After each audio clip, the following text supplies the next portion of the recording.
स्वागत है आपका न्यूज 18 में। मैं हूं विशाल और आइए अब देखते हैं 1 मिनट में एक खबर, पूरी खबर, पक्की खबर।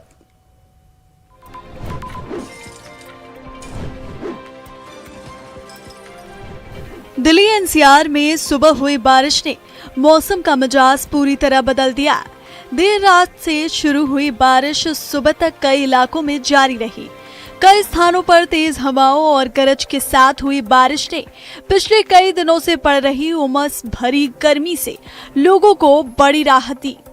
बारिश के बाद राजधानी का तापमान सामान्य से नीचे दर्ज किया गया, जबकि नमी और उमस में भी कमी आई।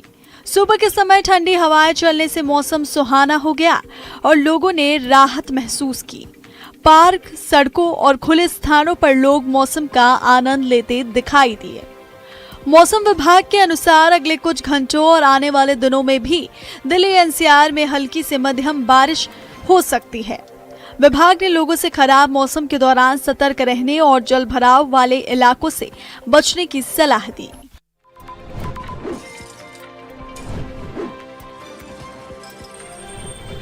मुजफ्फरनगर से बेहद हैरान कर देने वाली खबर सामने आई, जहां जिला अस्पताल के आईसीयू के अंदर ही एक मरीज की बेरहमी से पीट कर हत्या कर दी गई।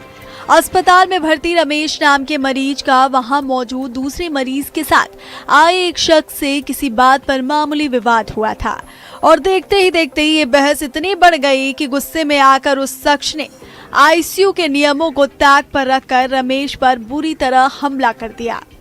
इस खौफनाक मारपीट में रमेश गंभीर रूप से घायल हो गया और डॉक्टरों के लाख प्रयासों के बाद भी इलाज के दौरान उसने दम तोड़ दिया। अस्पताल के अंदर हुए इस सनसनीखेज वारदात से पूरे इलाके में हड़कंप मच गया और पुलिस ने तुरंत एक्शन लेते हुए आरोपी संजय को गिरफ्तार कर लिया। फिलहाल पुलिस मामला दर्ज कर ये जांच कर रही है कि आखिर अस्पताल की सुरक्षा और वार्ड में इतनी बड़ी लापरवाही कैसे हुई।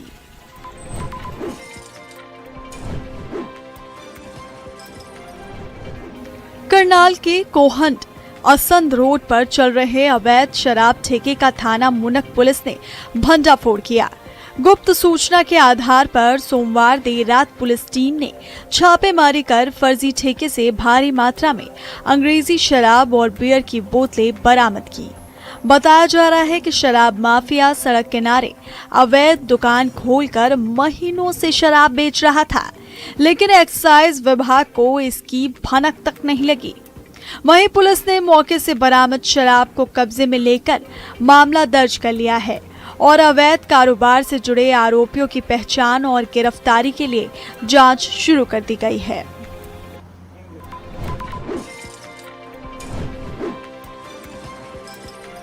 बुलंदशहर में पुलिस ने साइबर अपराध के खिलाफ चलाए जा रहे विशेष अभियान के तहत बड़ी कार्रवाई करते हुए 8 शातिर साइबर अपराधों को गिरफ्तार किया है। कोतवाली नगर, कोतवाली देहात, पहासू, जहांगीराबाद, नरसैना और खुर्जा नगर थाना पुलिस की संयुक्त टीम ने ये कार्रवाई की। जांच में पता चला कि आरोपी फर्जी बैंक खातों और अकाउंट्स के जरिए साइबर ठगी की रकम इधर उधर ट्रांसफर कर उसका स्रोत छिपाते थे। पुलिस के मुताबिक आरोपी अब तक करीब 9 लाख रुपए की साइबर ठगी कर चुके थे। उनके पास से मोबाइल फोन, सिम कार्ड और बैंक खातों से जुड़े महत्वपूर्ण दस्तावेज बरामद किए गए।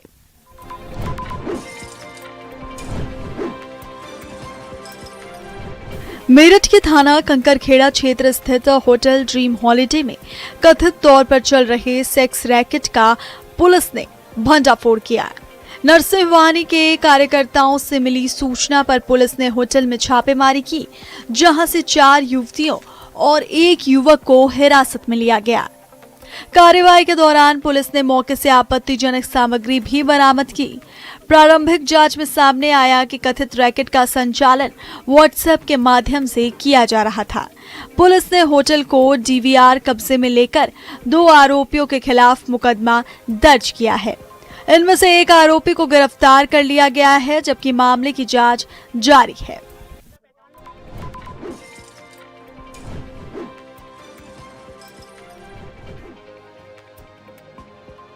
मुजफ्फरनगर पुलिस ने नशे के कारोबार पर बड़ा प्रहार करते हुए ऑपरेशन सवेरा के तहत 50 किलो गांजा की खेप बरामद की है। थाना सिविल लाइन पुलिस और एसओजी की संयुक्त कार्रवाई में 3 पुरुष और 1 महिला तस्कर को गिरफ्तार किया गया। पुलिस के मुताबिक बरामद गांजे की कीमत करीब 10 लाख रुपए है। वहीं पूछताछ में तस्करी के बड़े नेटवर्क का खुलासा हुआ और अब गिरोह के 2 मुख्य सरगनाओं की तलाश की जा रही है। सिविल लाइन पुलिस और एसओजी की टीम ने बामनहेड़ी रेलवे स्टेशन के पास चेकिंग के दौरान दिल्ली नंबर की एक I-10 कार को रोककर तलाशी ली। कार से 50 किलो गांजा बरामद हुआ। पुलिस ने तस्करी में इस्तेमाल की गई कार भी कब्जे में ले ली। सीएम रेखा गुप्ता ने मॉडल टाउन इलाके में पौधा लगाकर पौधारोपण अभियान में हिस्सा लिया। सीएम ने कहा कि मास प्लांटेशन ड्राइव के तहत दिल्ली के अलग अलग हिस्सों में लगातार पौधारोपण कार्यक्रम आयोजित किए जा रहे हैं। उन्होंने बताया कि इस अभियान की शुरुआत 7 जुलाई को केंद्रीय गृह मंत्री अमित शाह ने की थी। सीएम रेखा गुप्ता ने कहा कि दिल्ली सरकार ने लोगों की भागीदारी बढ़ाने के लिए एक विशेष पोर्टल शुरू किया था, जिसके जरिए नागरिक पौधारोपण के लिए अपना समय तय कर सकते थे। दिल्ली सरकार राजधानी में हरित क्षेत्र बढ़ाने और प्रदूषण कम करने के उद्देश्य से बड़े स्तर पर 70 लाख पौधे लगाने का अभियान चला रही है।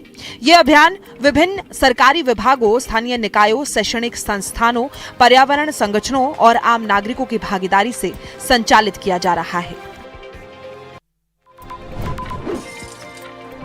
दिल्ली की हवा 19 दिन बाद एक बार फिर खराब श्रेणी में पहुंच गई। केंद्रीय प्रदूषण नियंत्रण बोर्ड के अनुसार रविवार को दिल्ली का एयर क्वालिटी इंडेक्स 261 दर्ज किया गया। इससे पहले 22 जून को AQI 221 था। बढ़ते प्रदूषण के बीच वायु गुणवत्ता प्रबंधन आयोग की ग्रैप उप समिति ने रविवार शाम बैठक कर दिल्ली NCR की वायु गुणवत्ता और मौसम के पूर्वानुमान की समीक्षा की। मौसम विभाग और IITM पुणे से मिले इनपुट के आधार पर फिलहाल ग्रैप का पहला चरण लागू नहीं करने का फैसला किया गया है। AQI में भी सुधार आया था, लेकिन एक बार फिर से जो ताजा आंकड़े हैं उनके हिसाब से AQI 261 हो चुका है, जिसका मतलब है कि ये हवा जो है अब जहरीली है, प्रदूषित है और उसका असर लोगों पर पड़ सकता है। आपको बताएं कि रविवार को CAQM की बैठक भी हुई, जिसमें ग्रैप लागू करने पर आवश्यक जो चर्चा है वो की गई कि आखिर ग्रैप लागू करना चाहिए कि नहीं। फिलहाल यही निष्कर्ष निकलकर सामने आया है कि फिलहाल किसी भी पाबंदी की जरूरत नहीं नजर आ रही है।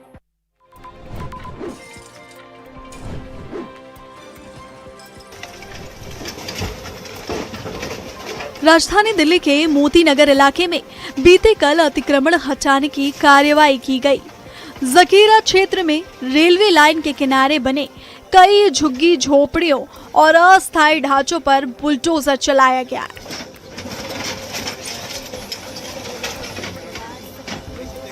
प्रशासन का कहना है कि ये कार्रवाई रेलवे भूमि को अतिक्रमण मुक्त कराने के लिए की गई। हालांकि कार्रवाई के बाद प्रभावित लोगों में भारी नाराजगी देखने को मिली। उनका आरोप है कि उन्हें पर्याप्त समय दिए बिना ही उनके आशियाने तोड़ दिए गए।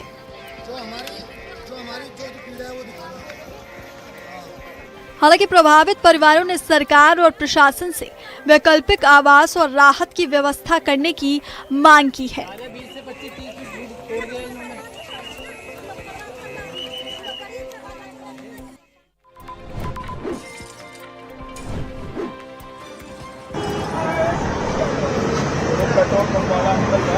दिल्ली का राजौरी गार्डन इलाका उस वक्त चीख पुकार और अफरा तफरी से दहल उठा जब एक बेकाबू और तेज रफ्तार कार काल बनकर सड़क पर दौड़ी।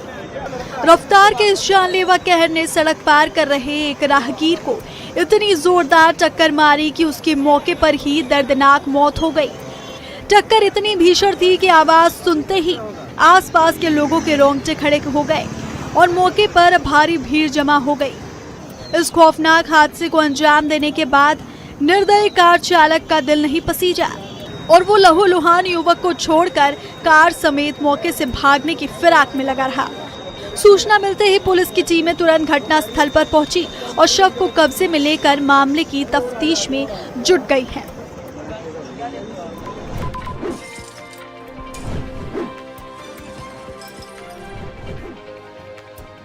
गुरुग्राम के एक बंद कमरे से निकलकर आई खौफनाक दास्तान ने पूरे इलाके को दहला कर रख दिया। जहां प्यार का एक दर्द और अंत देखने को मिला। एक सॉफ्टवेयर इंजीनियर ने अपनी ही गर्लफ्रेंड इशिका पर बेरहमी से चाकू से ताबड़तोड़ वार कर उसे मौत के घाट उतार दिया। इस सड़क भरी वारदात को अंजाम देने के बाद आरोपी इंजीनियर श्रेष्ठ मलिक ने भी खुद अपनी जिंदगी खत्म कर ली। इस रूह कपा देने वाले खूनी खेल का खुलासा तब हुआ जब इशिका के परिजनों के लगातार फोन करने के बाद भी कमरे से कोई जवाब नहीं आया। अनहोनी की आशंका में जब पुलिस दरवाजा तोड़कर अंदर दाखिल हुई तो वहां का मंजर देखकर दंग रह गई। पुलिस अब इस उलझी हुई गुत्थी को सुलझाने में जुटी है कि आखिर एक पढ़े लिखे सॉफ्टवेयर इंजीनियर के सर पर खून का ऐसा कौन सा भूत सवार था जिसने हंसते खेलते रिश्ते को शमशान बना दिया।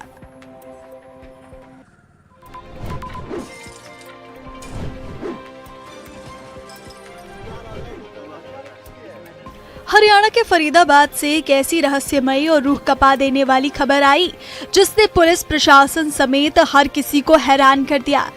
बीपीटीपी पुल के पास आगरा नहर से एक युवक और महिला के शव बरामद किए गए जिनके हाथ आपस में एक डेटा केबल से बंधे हुए थे।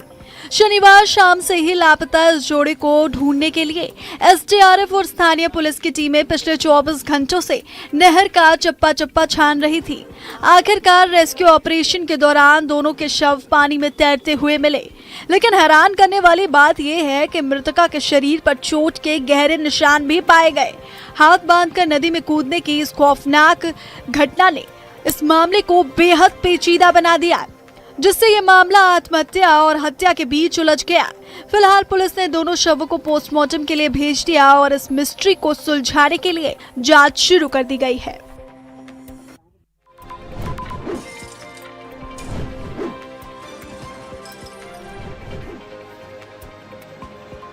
मुजफ्फरनगर साइबर क्राइम थाना पुलिस ने करीब 60 लाख रुपए की साइबर ठगी के मामले में वांछित आरोपी एहतिशाम को गिरफ्तार किया है।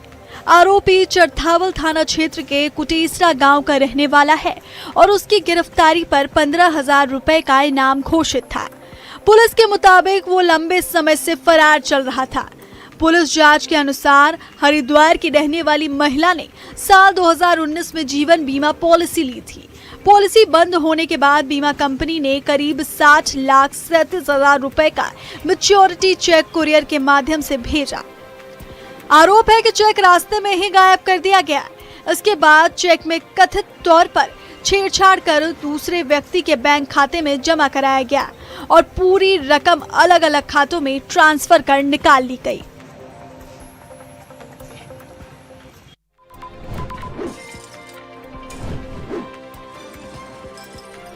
मुजफ्फरनगर से सरेराह गुंडागर्दी की ऐसी सनसनीखेज तस्वीर सामने आई जिसने कानून व्यवस्था पर गंभीर सवाल खड़े कर दिए।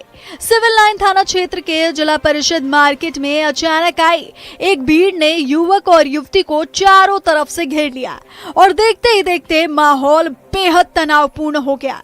उग्र लोगों ने युवक पर बेरहमी से लात घूंसे बरसाने शुरू कर दिए। इस खौफनाक मंजर के बीच जब युवती ने अपनी जान पर खेलकर युवक को बचाने की कोशिश की तो भीड़ ने मर्यादा की सारी हदें पार करते हुए उसके साथ भी जमकर बदसलूकी और मारपीट की। गनीमत रही कि सूचना मिलते ही पुलिस मौके पर पहुंच गई और दोनों को इस हिंसक भीड़ के चंगुल से छुड़ाकर सुरक्षित थाने ले गई।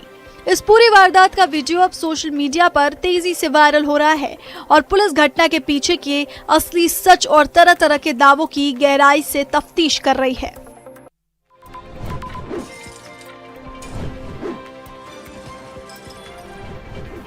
दिल्ली से सटे नोएडा में देर रात उस वक्त हड़कंप मच गया जब महामाया फ्लाईओवर के नीचे झाड़ियों में अचानक भीषण आग लग गई। सूखी झाड़ियों की वजह से आग की लपटें इतनी तेज थी कि दूर दूर तक आसमान में सिर्फ धुआं और रोशनी ही दिखाई दे रही थी। गनीमत ये रही कि खबर मिलते ही फायर ब्रिगेड की टीम बिना वक्त गवाए तुरंत मौके पर पहुंच गई। दमकल कर्मियों ने अपनी जान जोखिम में डालकर कड़ी मशक्कत की और समय रहते आग पर पूरी तरह से काबू पा लिया। इस मुस्तैदी की वजह से बड़ा हादसा टल गया और राहत की बात यह है कि घटना में कोई भी हताहत नहीं हुआ। फिलहाल ये साफ नहीं हो पाया कि झाड़ियों में ये आग कैसे लगी। पुलिस और प्रशासन मामले की जांच में जुटे हुए हैं।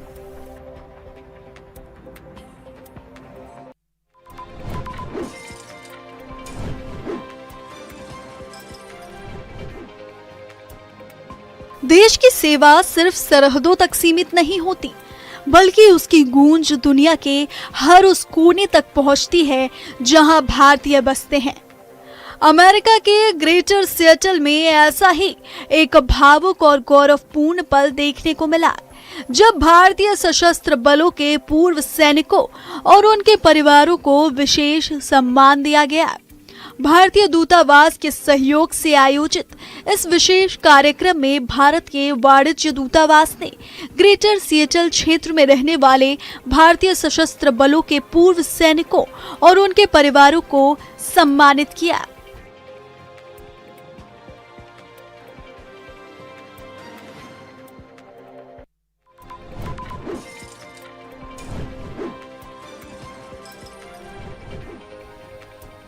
दिल्ली से एक बेहद दुखद खबर सामने आ रही है। राजधानी के आउटर नॉर्थ डिस्ट्रिक्ट के अलीपुर थाना इलाके में यमुना नदी में नहाने गए 4 लड़के रविवार देर शाम अचानक गहरे पानी में डूब गए।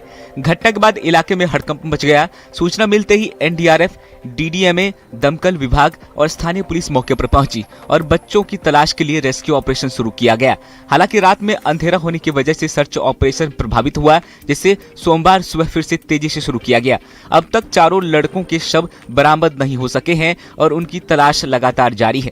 घटना के बाद परिजनों का रो रो कर बुरा हाल है। पुलिस के अनुसार शव मिलने के बाद नियमानुसार कानूनी कार्रवाई की जाएगी। फिलहाल अलीपुर थाना पुलिस पूरे मामले की जांच में जुटी हुई है।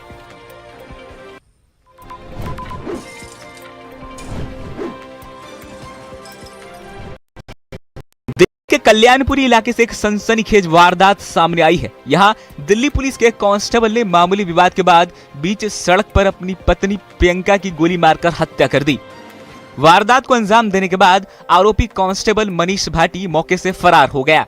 प्रत्यक्षदर्शियों के अनुसार एक डिलीवरी बॉय ने घायल महिला को अस्पताल पहुंचाने में मदद की और उनकी जान बचाने का प्रयास किया, लेकिन डॉक्टरों की कोशिशों के बावजूद महिला को बचाया नहीं जा सका। आरोपी कांस्टेबल मनीष पूर्वी दिल्ली में एटीएस यूनिट में तैनात था। बताया जा रहा है कि आपसी झगड़े की वजह से आरोपी कांस्टेबल ने पत्नी की हत्या कर दी। पुलिस ने आरोपी के खिलाफ हत्या का मामला दर्ज कर लिया है और जांच में जुटी हुई है।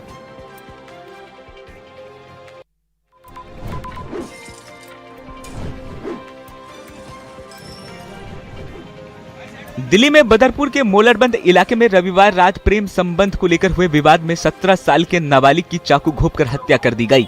आरोप है कि नाबालिग को उसकी प्रेमिका के भाई ने बातचीत के बहाने बुलाया था। वहां पहले से मौजूद युवकों के साथ कहासुनी हुई, जो देखते ही देखते हिंसक झड़प में बदल गई। इस दौरान नाबालिग के सीने और पेट पर चाकू से कई वार किए गए। गंभीर हालात में उसे एम्स ट्रॉमा सेंटर ले जाया गया, जहां इलाज के दौरान उसकी मौत हो गई। पुलिस ने मामले में प्रेमिका के भाई समेत 5 आरोपियों को गिरफ्तार कर लिया है। पुलिस के मुताबिक रविवार रात करीब 8 बजे बदरपुर थाना पुलिस को चाकूबाजी की सूचना मिली थी। सूचना मिलते ही पुलिस टीम मौके पर पहुंची और जांच में जुट गई।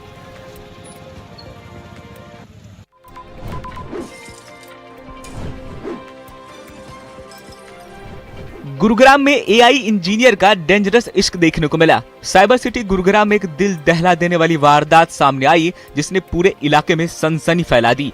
एक सॉफ्टवेयर इंजीनियर ने पहले अपनी गर्लफ्रेंड की चाकुओं से गोदकर बेरहमी से हत्या कर दी और फिर उसके बाद गुरुग्राम रेलवे ट्रैक पर ट्रेन के आगे कूदकर जान दे दी।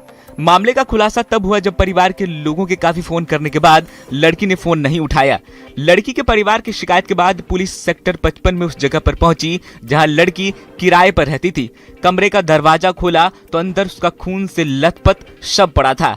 पुलिस मामले की जांच कर रही थी कि रेलवे ट्रैक पर उसके बॉयफ्रेंड का शव मिलने की भी जानकारी मिली। बताया जा रहा है कि दोनों पिछले 3 दिन से साथ रह रहे थे। गुरुग्राम पुलिस ने मामले की जांच शुरू कर दी है। पुलिस अब दोनों के कॉल डिटेल्स और सीसीटीवी फुटेज खंगाल रही है, ताकि ये पता लगाया जा सके कि इस खौफनाक कदम के पीछे की असली वजह क्या थी।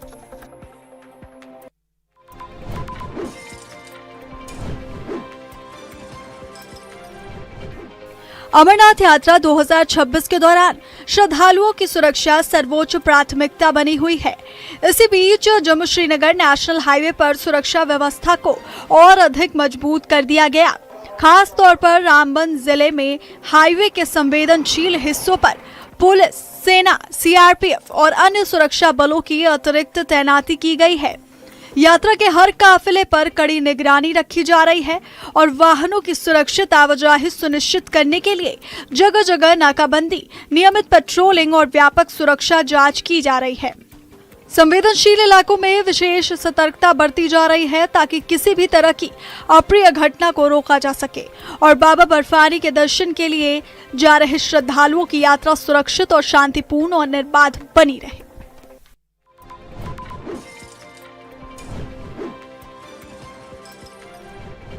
समंदर में भारत की ताकत अब पहले से कहीं ज्यादा मजबूत हो गई है। भारतीय नौसेना को एक और अत्याधुनिक स्वदेशी युद्धपोत मिल गया है। विशाखापट्टनम में स्टेल्थ फ्रिगेट महेंद्रगिरी को नौसेना के बेड़े में शामिल किया गया। रक्षा मंत्री राजनाथ सिंह की मौजूदगी में हुए इस समारोह ने भारत की रक्षा क्षमता और आत्मनिर्भर भारत की ताकत का एक और बड़ा संदेश दुनिया को दिया है। महेंद्रगिरी प्रोजेक्ट 17A के तहत तैयार किया गया आधुनिक युद्धपोत है। इसकी सबसे बड़ी खासियत है इसकी स्टील्थ तकनीक, जो इसे दुश्मन के रडार से बचने में मदद करती है। ये युद्धपोत समुद्र में दुश्मन के जहाजों, पनडुब्बियों और हवाई खतरों से एक साथ मुकाबला करने में सक्षम है। समंदर की हर चुनौती का जवाब, हर खतरे पर पैनी नजर और दुश्मन के लिए बड़ा संदेश। महेंद्रगिरी के साथ भारत की समुद्री शक्ति अब एक नई ऊंचाई पर पहुंच चुकी है।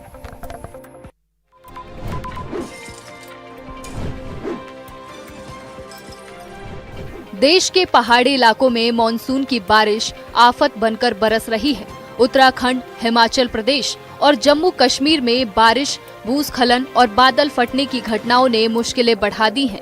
सबसे ज्यादा असर उत्तराखंड में देखने को मिल रहा है, जहां कई जिलों में सड़कें बंद हैं, नदियां उफान पर हैं और जगह जगह मलबा गिरने से जनजीवन प्रभावित हुआ है। उत्तरकाशी के भटवाड़ी ब्लॉक के पापड़ नाले में अचानक सैलाब आ गया। देखते ही देखते पानी के तेज बहाव के साथ भारी बोल्डर और मलबा बहने लगा, जिससे आसपास के लोगों में दहशत फैल गई। वहीं बागेश्वर के कपकोट में बारिश के बाद गदेरा उफान पर आ गया। पानी हाईवे पर बहने लगा, जिससे कई घंटों तक यातायात प्रभावित रहा और वाहनों की लंबी कतार लग गई। देहरादून के विकास नगर में भी भारी बारिश के चलते लैंडस्लाइड हुआ। मलबे की चपेट में कई गाड़ियां और निर्माण मशीनें दब गईं। उधर भवाली अल्मोड़ा राष्ट्रीय राजमार्ग पर शिप्रा नदी के कटाव से सड़क का बड़ा हिस्सा क्षतिग्रस्त हो गया है। अगर बारिश का सिलसिला जारी रहा तो कुमाऊं को जोड़ने वाला यह अहम मार्ग खतरे में पड़ सकता है। फिलहाल प्रशासन अलर्ट पर है और प्रभावित इलाकों में हालात पर नजर रखी जा रही है।